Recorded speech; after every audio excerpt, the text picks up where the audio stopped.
Assalamualaikum warahmatullahi wabarakatuh.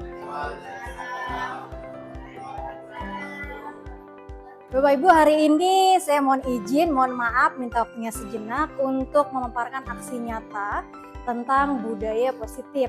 Ini adalah tugas saya sebagai calon guru penggerak angkatan 11 untuk memaparkan budaya positif di sekolah dengan minimal jumlah 10 responden di dalamnya. Baik, untuk budaya positif, kita mengenal budaya positif ini adalah nilai-nilai positif yang kita yakini di sekolah, ya. Yang mana bagaimana caranya kita menampilkan atau menumbuhkan kebiasaan-kebiasaan positif di sekolah agar murid dapat berkembang menjadi pribadi yang kritis, penuh hormat dan tanggung jawab. Bapak Ibu, mungkin sebagian dari kita sudah menerapkan atau membuat keyakinan di kelas masing-masing.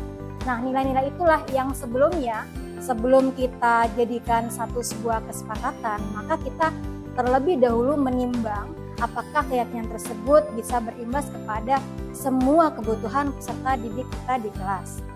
Nah, ada 5 kebutuhan dasar manusia.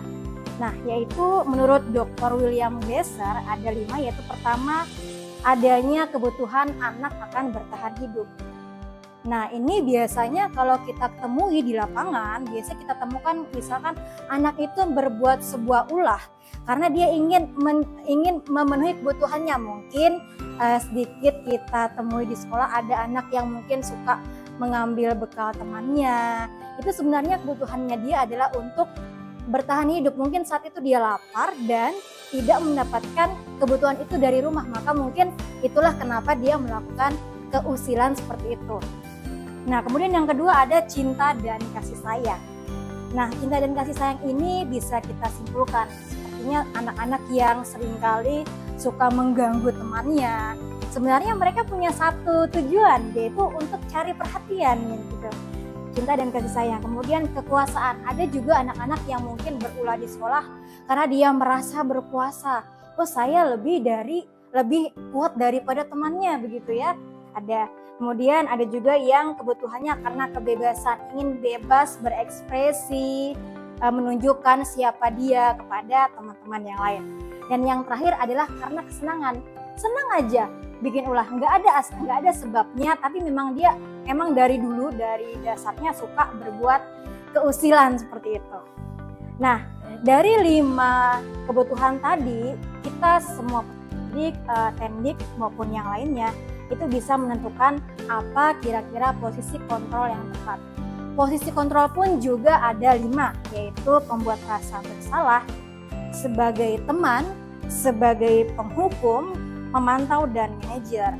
Bapak Ibu, dengan kita melihat apa masalahnya, apa kebutuhan yang kita temui waktu masalah tersebut ada, kita bisa menentukan, oh kira-kira anak ini apa yang dicari. Seandainya anak itu, kalau kita telusuri lebih lanjut, barangkali mungkin kebutuhannya ini sedang cari perhatian, maka kita bisa memposisikan diri sebagai seorang teman kepada murid.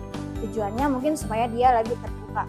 Namun apabila kita mendapatkan masalah tersebut mungkin lebih urgent, yang mana berhubungan dengan perilaku atau akhlak, yang mungkin dengan kekerasan yang dia lakukan, kita bisa langsung eksekusi sebagai posisi penghukum, seperti itu. Nah, dari kesemuanya itu ada satu posisi yang paling sangat direkomendasikan, yaitu manajer, yaitu bagaimana kita bisa memposisikan sebagai teman dan yang lainnya, kemudian membuat perencanaan untuk memberikan solusi dari masalah yang ada. Nah, mungkin Bapak Ibu tahu tentang segitiga restitusi, yaitu adalah 3 langkah untuk memberikan bimbingan kepada anak. Dengan identitas, validasi tindakan yang salah, dan menanyakan keyakinan.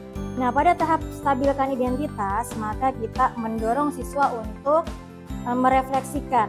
Kata-kata yang bisa kita gunakan adalah, tidak apa-apa nak berbuat salah, itu hal yang biasa. Kemudian di langkah yang selanjutnya kita validasi, kamu pasti punya alasan untuk melakukan itu.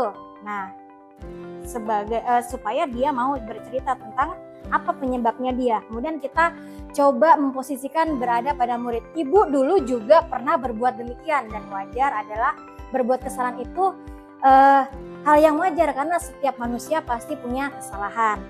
Untuk yang di tahap terakhir, kita bisa menanyakan keyakinan. Nah, setelah menggali lebih lanjut alasannya apa, kemudian kita coba memposisikan pada anak juga agar dia mau bercerita, kita arahkan anak tersebut untuk menanyakan kembali apa keyakinan yang dia yakini. Kamu ingin jadi orang yang seperti apa?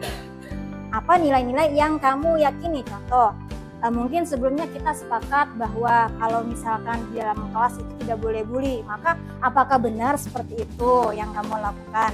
Lalu bagaimanakah solusinya menurutmu? Jadi dalam segitiga restitusi kita tidak serta-merta menentukan apa langkah yang dilakukan untuk memberikan solusi, tapi kita coba menggali anak tersebut buat dia berpikir sendiri bagaimana caranya menyelesaikan masalah yang ada. Terima kasih.